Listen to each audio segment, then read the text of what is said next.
सामाजिक, आर्थिक, राजकीय, सांस्कृतिक घडामोडींसाठी पाहत राहा GR महाराष्ट्र।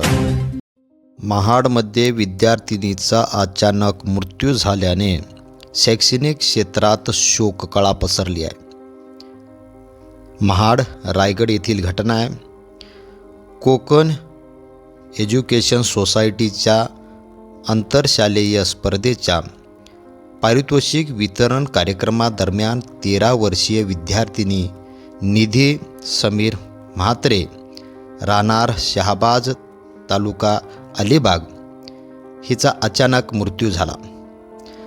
सायंकाळी शाळेच्या आवारात असताना निधीला अचानक चक्कर आली आणि ती कोसळली। तातडीने खाजगी रुग्णालयात नेल्यानंतर डॉक्टरांनी तिला मृत घोषित केले।